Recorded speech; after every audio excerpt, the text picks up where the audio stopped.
Assalamualaikum warahmatullahi wabarakatuh. Kami kelompok 3 akan menjelaskan laporan pengembangan sistem Hospital Management System. Perkenalkan, nama saya Rizal Latifah dengan NIM M012491 dan rekan saya.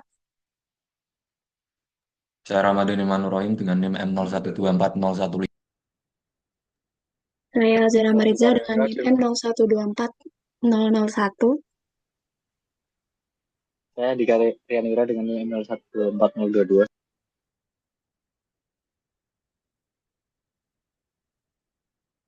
Dari perencanaan basis data, sistem informasi rumah sakit ini bertujuan mengolah entitas utama seperti pasien, dokter, appointment, hingga medicine secara struktur melalui modal Entity Relation Diagram (ERD) yang telah mencapai tahap normalisasi 3NF. Implementasi ini menggunakan komponen entitas sebagai presentasi objek data, simbol ketupat untuk mendefinisikan hubungan logis antara objek, serta batasan kardinal, one-to-one, one-to-many, dan many-to-many untuk memastikan integritas dan akurasi alur data dalam pelayanan kesehatan.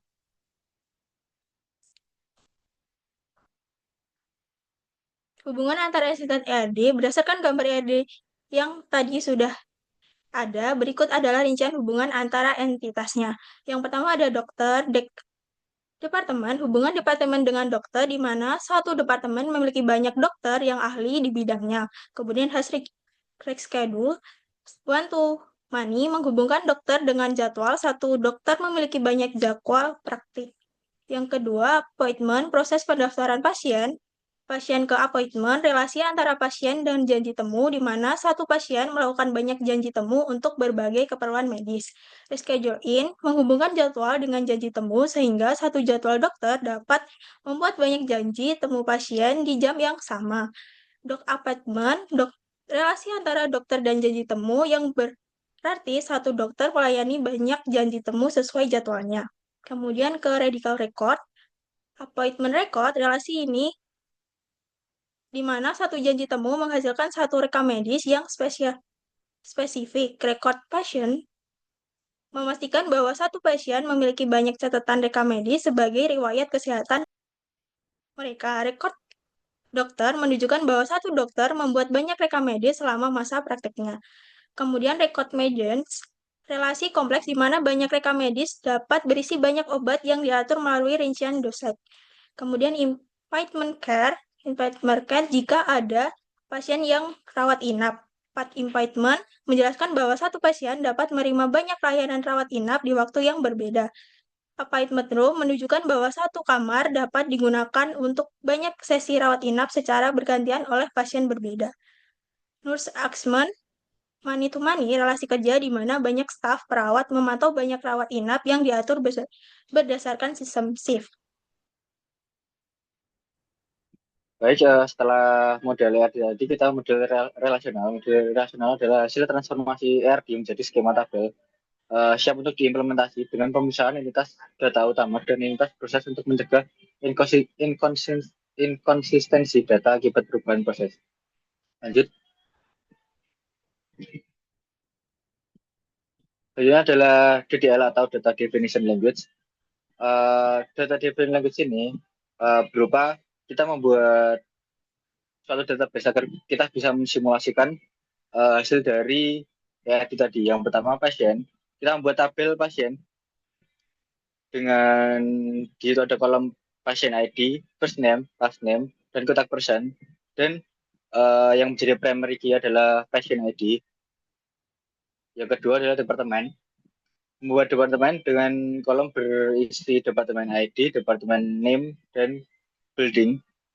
Dengan departemen ID menjadi primary key, selanjutnya dokter yang berisi dokter ID, first name, last name, contact person, departemen ID.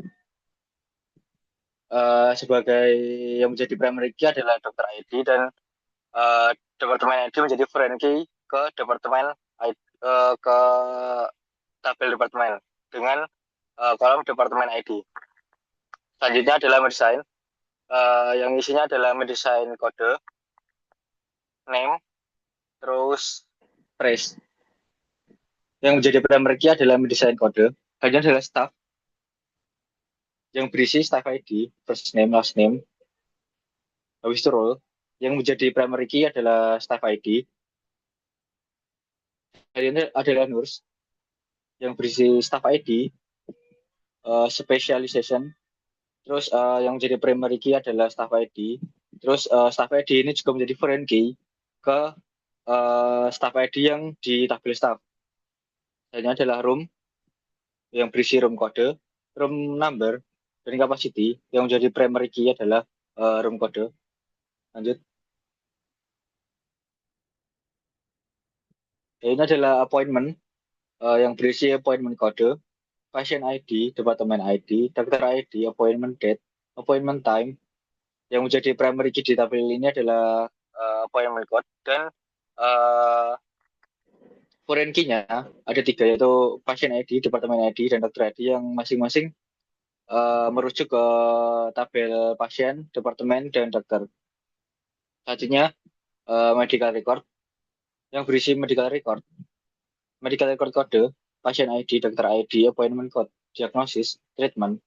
Yang menjadi primary key di tabel ini yaitu medical record code dan pasien ID, dokter ID, appointment code menjadi foreign key yang masing-masing merujuk ke tabel pasien, tabel dokter, dan tabel appointment.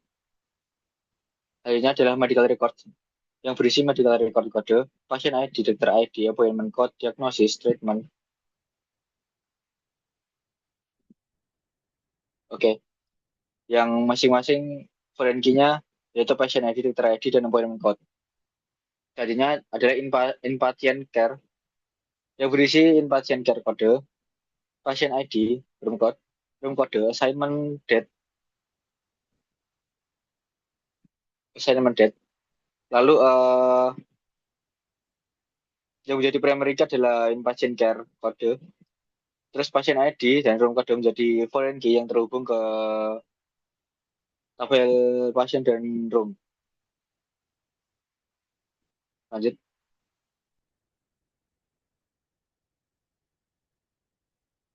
Selanjutnya adalah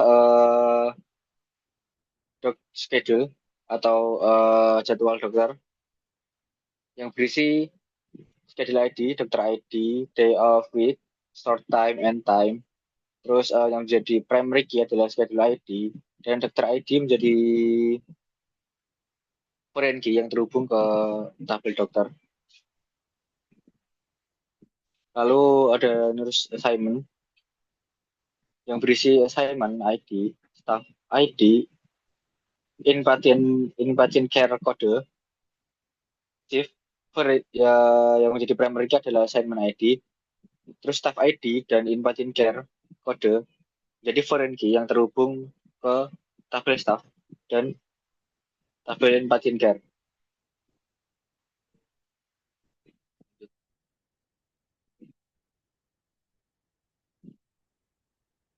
Baik, setelah kita membuat detail tadi, di sini kita juga membuat diagram DDL agar visualisasi tampak lebih mudah dipahami seperti di gambar diagramnya. Baik, lanjut.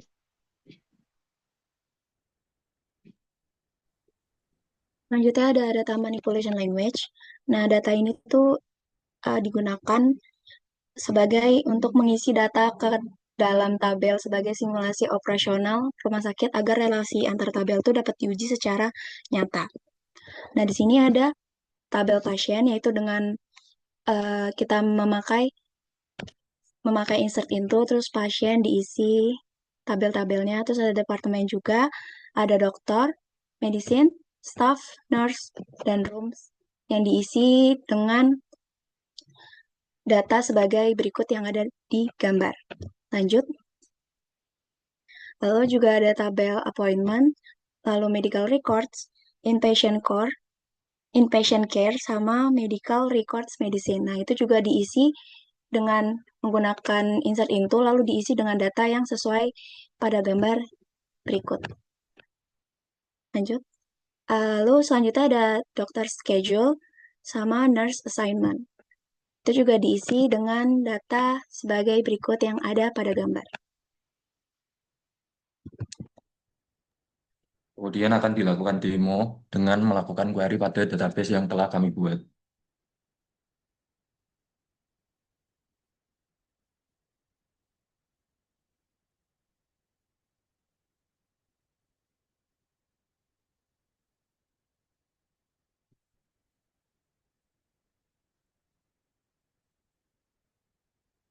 Yang pertama akan dilakukan pengujian query pada database yang telah kami buat. Yang pertama, terdapat query select yang digunakan untuk mengambil semua data dalam tabel pasien. Selanjutnya, terdapat query join function. Yang pertama yaitu pasien dan appointment. Dan selanjutnya terdapat join function lainnya seperti dokter dan departemen, pasien, medical record dan dokter, dan lain-lain. Selanjutnya ada query update dan delete. Yang pertama akan dilakukan update pada database. Dan selanjutnya akan dilakukan delete staff pada database.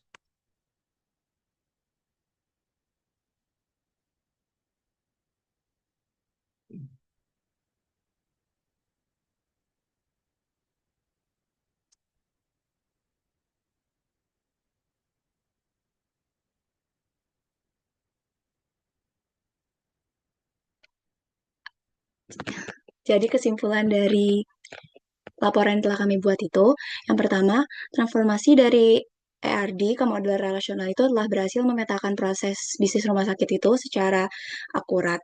Penentuan kardinalitas juga penentuan kardinalitas yang tepat yaitu baik one to one to many, maupun many to many, itu memastikan setiap hubungan antar entitas itu terhubung dengan logika yang sesuai dengan realitas operasional.